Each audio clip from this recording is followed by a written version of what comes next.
Empiezo analizando el tercer concepto de violación. ¿Por qué? Porque el tercer concepto de violación fue declarado infundado. Ello sucede porque en la demanda de amparo, el quejoso, en este caso quien la realizó, habla del derecho, aquí como se ve, habla de la violación al derecho a la protección a la familia, pero lo refiere de una forma muy extraña porque invoca esta tesis y lo que ella señala es que el derecho de protección a la familia se ve transgredido en cuanto a que se le niega el recurso a la segunda instancia, y ello impide que ella pueda proteger a su menor porque ya no puede promover otro juicio. Básicamente eso es lo que me dio a entender con su causa petente, que ella lo que decía es: como a mí me negaste la segunda instancia, yo ya no puedo proteger a mi menor. Y ella basa todo su argumento en esta tesis y señala aquí que el derecho a protección a la familia, pero lo refiere en su vertiente a que quien detenta la patria potestad tiene el derecho a poder promover medios de defensa en representación de su menor hijo. Luego, entonces, mi razonamiento, mi concepto de violación, lo que yo interpreto es que es infundado, porque ¿cómo vienes a decirme que tú no puedes proteger a tu menor y no puedes representarlo si tú estás promoviendo una demanda de amparo? Entonces hay una controversia entre lo que me menciona y lo que está sucediendo fácticamente. Me dice: a ver, yo quedé imposibilitado para proteger a mi menor hijo, pero eso me lo dices en un medio de defensa, en un juicio de amparo. Entonces yo se lo declaro infundado porque pues básicamente lo que estoy haciendo yo es analizando y voy a proteger los derechos del menor. Entonces no me puedes venir a mí a argumentar eso. Básicamente ese es como lo que yo esgrimí en mi tercer concepto de violación, por eso lo declaré infundado, porque se basó prácticamente en esta vertiente. Ese es el tercero. Creo que no hay mucho que decir. No sé si tengan alguna pregunta del tercer concepto de violación. Ok, eso es del tercero. Respecto del primer concepto de violación, aquí sí me gustaría empiezo analizando el segundo, de hecho. El segundo concepto de violación, habla de que viola el derecho a la identidad de su menor hijo y refiere de forma muy extraña y hace mucho énfasis en la prueba de que el menor dijo que quería estar con su papá.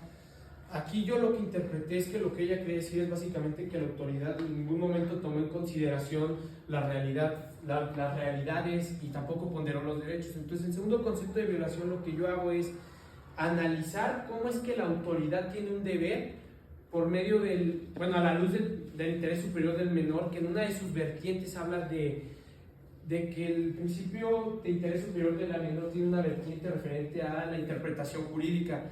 Esto refiere a que la autoridad tiene que interpretar toda aquella situación que vaya a afectar a un menor con la finalidad de que pueda visualizar las posibles afectaciones de tomar una decisión u otra. En este caso, lo que no hace la autoridad responsable, o lo que yo analicé, es que básicamente es que en la demanda de...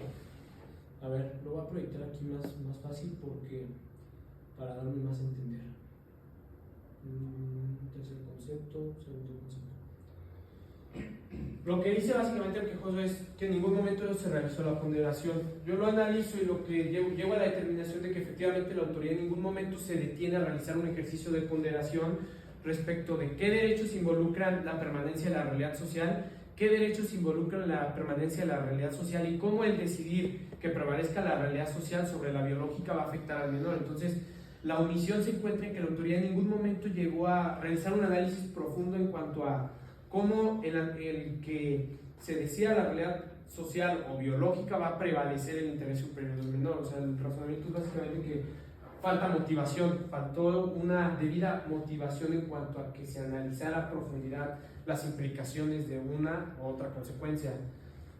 Eso es en este concepto de violación, y básicamente lo que hago durante todo el concepto es: primero analizo el interés superior del menor a la luz de esta tesis, donde se refiere como principio jurídico interpretativo fundamental. Esa fue mi premisa principal, ¿no? Que tiene la autoridad un deber por cómo interpretar los derechos humanos, por ponderarlos, por realizar todo este ejercicio de análisis.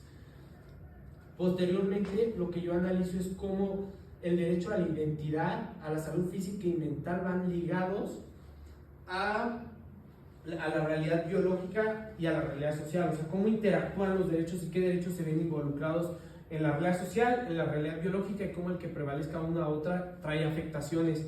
No abordo mucho las afectaciones porque yo lo que estoy analizando es la falta de motivación, no propiamente cómo las realidades afectan al menor. Entonces, yo precisamente por ello analizo ambos casos, inclusive invoco una tesis que habla de el principio del mantenimiento del menor en la familia biológica, donde lo importante de la tesis es que te habla que deben evaluarse ambas realidades, deben contraponerse para que se pueda determinar qué realidad es aquella que causa más beneficio al menor, si la biológica o la social, porque es claro que la social trae unas implicaciones en cuanto a cómo el menor se ha ido desarrollando. Inclusive todas las tesis apuntan a que de cierta manera la identidad de una persona se constituye a partir de su realidad social, de lo que tú vives, de tus papás, de cómo se va creando el nombre, y la realidad biológica únicamente es parte de la salud mental y física, en el sentido de yo tener un sentido de pertenencia, de origen. Y la física es muy interesante porque habla de las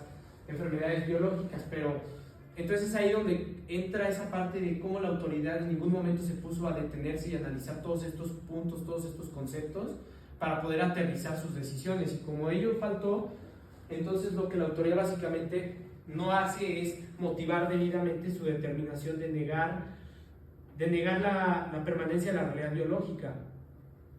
Entonces básicamente lo que yo resuelvo en el segundo concepto de violación es que es fundado porque la autoridad en ningún momento sustenta debidamente su razonamiento para negar, toda vez que no hay una claridad en cuanto a cuál de las afecta, o sea, qué realidad debe prevalecer y por qué esa realidad debe prevalecer. Eso sería respecto al segundo concepto de violación. Y respecto al primer concepto de violación, aquí sí me gustaría detenerme un poco porque aquí aplicó totalmente la suplencia de la queja. ¿Por qué? Porque en la demanda, como se puede visualizar, básicamente el quejoso no señala nada, simplemente refiere a que, aquí está, lo que dice es básicamente falta motivación y fundamentación, pero no me dice ni dónde, ni en qué parte, ni respecto de qué argumento, no realiza ninguna precisión más allá de falta motivación y fundamentación. Si fuera una demanda que no fuera del orden familiar o en la vía familiar, sería inoperante, porque ni siquiera me está mencionando dónde falta. Sin embargo, por suplencia de la queja deficiente, se hace la siguiente interpretación y se parte de la idea de que efectivamente sí existe una ausencia total de fundamentación, sin embargo una indebida motivación. ¿Por qué? Porque la autoridad en ningún momento menciona o invoca los fundamentos legales aplicables.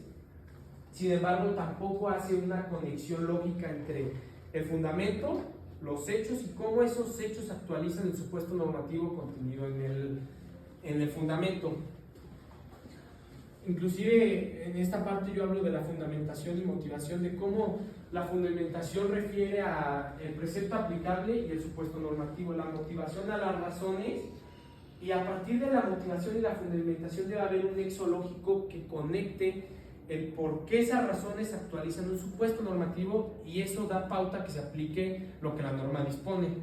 Entonces ese básicamente es el razonamiento que se realiza en este concepto, al grado que inclusive yo aquí le doy a la autoridad un ejemplo.